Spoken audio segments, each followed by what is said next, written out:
আজকের এই ক্লাসে আমরা যারা 2025 সালে নবম শ্রেণীতে অথবা বা দশম শ্রেণীতে উঠেছো তাদের প্রথম অধ্যায়টি কিন্তু গণিতের করা শুরু করে দিয়েছি, যে অধ্যায়টির নাম হলো বাস্তব সংখ্যা। তোমরা জানো যে নবম এবং দশম শ্রেণীর দুইটি ক্লাসের বই কিন্তু প্রায় সেম, একবারে হুবহু বই, শুধু নবম শ্রেণীতে ফুল সিলেবাস এবং দশম শ্রেণীতে মাত্র শর্ট সিলেবাস, এতটুকুই পার্থক্য।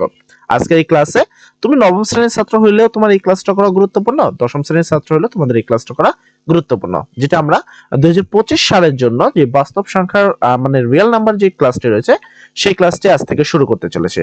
যারা নতুন ছাত্র রয়েছে তারা অবশ্যই চ্যানেলটি সাবস্ক্রাইব করে রাখবা যদি তুমি ক্লাসটি বুঝতে পারো। তো চলো আমরা বেশি কথা না বলে আগে এই ক্লাসটি তোমাদের বুঝিয়ে দেব। সর্বপ্রথম তোমরা দেখছো অধ্যায় নাম্বার 1, তোমাদের অধ্যায় নাম্বার 1 এর নাম হলো বাস্তব সংখ্যা বা রিয়েল নাম্বার, যেটাকে আমরা চ্যাপ্টার 1 বলে থাকি। এখানে দেখো বেশ অনেক কিছু লেখা রয়েছে তোমাদের, এই জন্য তোমরা চাইলে এই লেখাগুলো পড়তে পারো, তবে আমার কাছে এই লেখাগুলো খুব বেশি গুরুত্বপূর্ণ নয়। আমরা একটি ছোট্ট একটা নোট দিয়ে দিব তোমাদের, সেই নোটটা তোমাদের জন্য গুরুত্বপূর্ণ হবে। তো আমি এখান থেকে স্কিপ করে দিলাম। আমাদের যেটা তোমাদের পড়তে হবে মূলত সেটা হলো এই বিষয়গুলো, বাস্তব সংখ্যার শ্রেণীবিন্যাস। তোমাদের এই টপিকটা সবচেয়ে বেশি গুরুত্বপূর্ণ সহকারে পড়তে হবে, যে বাস্তব সংখ্যার শ্রেণীবিন্যাস কিভাবে করবা। প্রথম হলো তোমাকে শিখতে হবে স্বাভাবিক সংখ্যা। স্বাভাবিক সংখ্যা এরা দেখো বলছে 1 2 3 4, এগুলো হলো স্বাভাবিক সংখ্যা। 1 থেকে শুরু করে ডট ডট ডট, মানে 1 থেকে শুরু করে উপরের দিকে যতগুলো সংখ্যা রয়েছে সবগুলোই কি সংখ্যা? স্বাভাবিক সংখ্যা। কথাটা কিন্তু মনে রাখবা, 1 2 3 4, এটা খুবই গুরুত্বপূর্ণ। 1 থেকে শুরু করে উপরে যতগুলো সংখ্যা রয়েছে সবগুলো সংখ্যাকে স্বাভাবিক সংখ্যা বা ধনাত্মক অখণ্ড সংখ্যা বলে। 2 3 5 7 ইত্যাদি হলো মৌলিক সংখ্যা। 2 3 5 7 ইত্যাদি হলো কি সংখ্যা? মৌলিক সংখ্যা। এর পরবর্তীতে দেখছো 4 6 8 9 ইত্যাদি হলো যৌগিক সংখ্যা। এই যে সংখ্যাগুলো এরা উল্লেখ করছে, এই সংখ্যাগুলো থেকে প্রচুর পরিমাণে এমসিকিউ প্রশ্ন থাকে, তাই তোমাদের এই সংখ্যাগুলো জানা খুবই গুরুত্বপূর্ণ। প্রথমে আমরা দেখব বইয়ে কি বলছে, তারপর আমরা একটি নোটে নিয়ে যাব, যে নোটটি তোমাদের জন্য খুবই গুরুত্বপূর্ণ। দুইটি স্বাভাবিক সংখ্যার গসাগু সবসময় 1 হলে এদের পারস্পরিক সহমূলিক সংখ্যা বলা হয়। যেমন হলো 6 ও 35 পরস্পর সহমূলিক সংখ্যা, মানে 6 আর 35 এর মধ্যে দেখো এটা হলো জোড় সংখ্যা, এটা হলো বেজোড় সংখ্যা, এটাকে কখনোই কাটাকাটি করা সম্ভব নয়, সেক্ষেত্রে এটার গসাগু হবে 1। আশা করি তোমরা বুঝতে পেরেছো। এর পরবর্তীতে হলো পূর্ণ সংখ্যা, অর্থাৎ স্বাভাবিক সংখ্যা কি 1 থেকে শুরু করে উপরে যতগুলো সংখ্যা রয়েছে সবগুলোকে স্বাভাবিক সংখ্যা বলে, এটা কিন্তু মনে রাখবা 1 থেকে বড় সংখ্যাগুলোকে। এবার পূর্ণ সংখ্যা, আরেকটা বিষয় হলো এই স্বাভাবিক সংখ্যাকে কি দ্বারা প্রকাশ করে, এটা মনে রাখবা, তোমরা খাতায় পর্যন্ত লিখে রাখো। স্বাভাবিক সংখ্যাকে বড় হাতের n দ্বারা প্রকাশ করা, যেটা এখানে লেখা নেই তোমাদের ক্ষেত্রে। তো এর পরবর্তী হলো পূর্ণ সংখ্যা। পূর্ণ সংখ্যাটা কি? শূন্য সহ সকল ধনাত্মক ও ঋণাত্মক অখণ্ড সংখ্যাকে পূর্ণ সংখ্যা বলে। অর্থাৎ দেখো মাইনাসের দিকে যে কোনো মান, তারপর হলো শূন্য, ঠিক আছে, তারপর প্লাসের দিকে যে কোনো মান, মানে শূন্য সহ সকল প্লাস মাইনাস মানকে কি বলা হয়? পূর্ণ সংখ্যা। এই পূর্ণ সংখ্যাকে কি দ্বারা প্রকাশ করে? পূর্ণ সংখ্যাকে জেড দ্বারা প্রকাশ করে। এই কথাগুলো ভালোভাবে মনে রাখবা, যে কাকে কি দ্বারা প্রকাশ করে, কেননা এই যে চিহ্নটা এটা দেখে তোমাকে বুঝতে হবে যে কোন সংখ্যা সম্পর্কিত কথা বলা হচ্ছে এখানে, ঠিক আছে। পরবর্তীতে কিন্তু এটা খুব কাজে লাগবে তোমাদের। তারপর ভগ্নাংশ সংখ্যা, আমরা আগে থেকে জানি ভগ্নাংশ সংখ্যা কাকে বলে, তারপর একটু দেখে নিব। পি ডিভাইডেড কিউ আকারের কোন সংখ্যাকে ভগ্নাংশ সংখ্যা বা সংক্ষেপে ভগ্নাংশ বলা হয়। যেখানে Q is not equal 0, Q is not equal 1, এই কথাটা খুব ভালো করে মনে রাখবে, এইটা তোমাদের জন্য খুবই গুরুত্বপূর্ণ, এটা প্রশ্নে থাকে। পি ডিভাইডেড কিউ আকারে প্রকাশ করলে সবগুলো কি ভগ্নাংশ, বা নিচের কোন শর্তটি ভঙ্গ করলে সেটা ভগ্নাংশ হবে না। তো সেক্ষেত্রে এটা হলো রাইট উত্তর, এটা হলো ভগ্নাংশ হবে। এই উত্তরটা ছাড়া অন্য কেউ হলো ভগ্নাংশ হবে না, যেমন 1/2 3/2 -3/, দেখো এখানে যেই সংখ্যাগুলো দিতে দেখো কিউ মানে নিচের মানটা শূন্যও নাই 1ও নাই, দেখো এই নিচের যে মানগুলো আছে এগুলো কিন্তু একটাও শূন্য বা 1 কোনোটাই কিন্তু নাই, ঠিক আছে, অর্থাৎ সাধারণ ভগ্নাংশ। কোন ভগ্নাংশে পি ডিভাইডেড কিউ আকারে থাকলে যেখানে পি এর মান হলো কিউ এর থেকে ছোট, মানে এখানে এরকম এই চিহ্নটা আছে যেটাকে বলা হয় লেস দেন, এরকম এল এর মতো থাকলে সেটাকে বলা হয় লেস দেন, আর উল্টা দিকে থাকলে সেটাকে বলা হয় গ্রেটার দেন, ঠিক আছে। এই দুইটার কাজই প্রায় সেম। যার দিকে তীর থাকে সে ছোট, এদিকে যেমন এদিকে তীর আছে এই হলো ছোট, আর মাঝখানে যে আছে সে হলো বড়, ঠিক আছে। আশা করি বিষয়টা বুঝতে পারলাম। হলে মানে পি এর মানটা বড় হবে, পি এর মানটা ছোট হবে, নিচের মানটা বড় হবে, যেমন এই যে পিটা 1 আর নিচে কিউটা তোমার কত 2, এই ধরনের, মানে উপরেরটা ছোট নিচেরটা বড় হলে তাকে আমরা প্রকৃত ভগ্নাংশ বলি। আর উল্টা হলে পি এর মানে বড় কিউ থেকে যদি হয় তাহলে সেটাকে আমরা অপ্রকৃত ভগ্নাংশ বলি। তো তোমাদের কিন্তু এটা জানতে হবে যে এটা কিন্তু নৈমিত্তিক প্রশ্ন থাকে যে কোনটা প্রকৃত ভগ্নাংশ আর কোনটা অপ্রকৃত ভগ্নাংশ।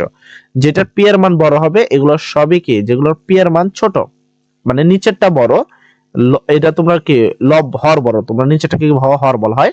এই হর যেটার বড়, লব যেটা ছোট, সেটাকে বলা হয় প্রকৃত ভগ্নাংশ। আর যেটার তোমার এই লবই বড়, হরটাই তোমার নিচেরটাই হলো ছোট, সে হলো অপ্রকৃত ভগ্নাংশ। আশা করি তোমরা এই বিষয়টা বুঝতে পেরেছো।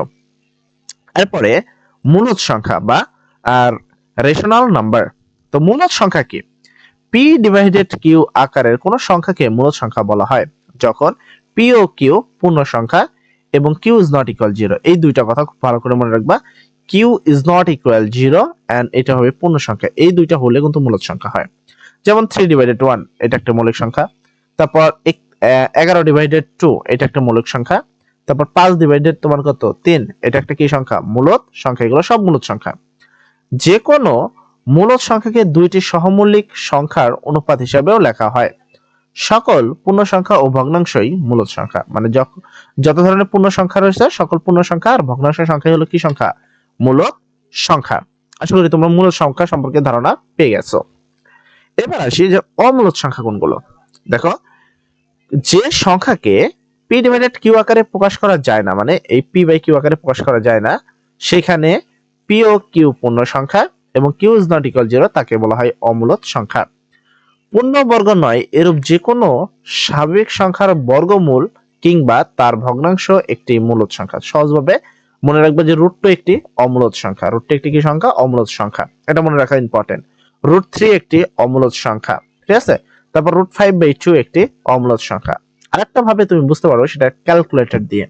তুমি চাইলে ক্যালকুলেটর দিয়ে বার করতে পারবা যে কোনটা মূলদ সংখ্যা আর কোনটা অমূলদ সংখ্যা। এবার এটা কিন্তু বেশি বেশি বেশি প্রশ্ন আসে যে কোনটা মূলদ কোনটা অমূলদ। এটা বোঝার একটি উপায় আছে, সেক্ষেত্রে আমাদের ক্যালকুলেটর নিয়ে আসতে হবে। তো চলো আমরা ক্যালকুলেটর নিয়ে আসি। আচ্ছা, সেক্ষেত্রে আমরা প্রথমে তোমাদের একটা ক্যালকুলেটর নিয়ে আসলাম এবং বোঝানোর জন্য। দেখো, প্রথম কথা হলো মূলদ সংখ্যা কোনটা।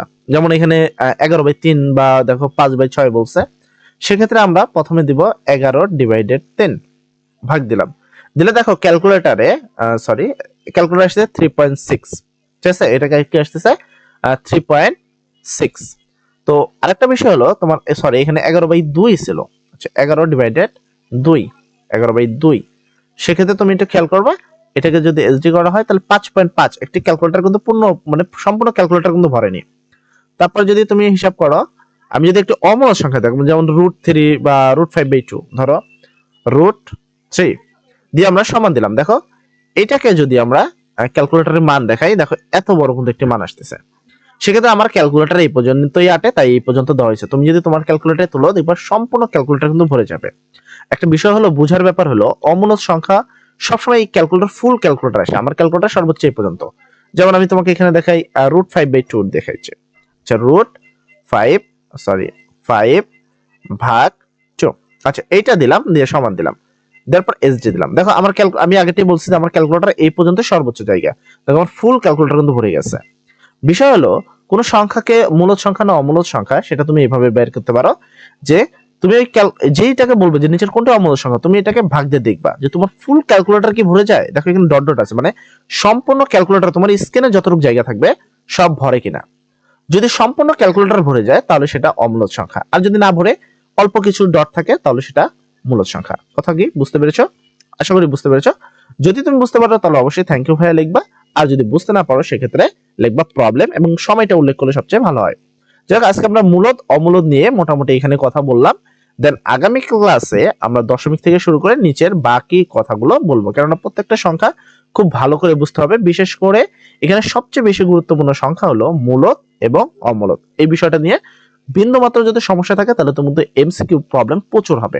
এবং তোমাদের আমি বলে দিই যে এইবার তোমাদের অর্ধবার্ষিক পরীক্ষাতে কিন্তু এই রুটটি একটি অমূলদ সংখ্যা, এই প্রশ্নটা কিন্তু খুব আসার 100% গ্যারান্টি রয়েছে।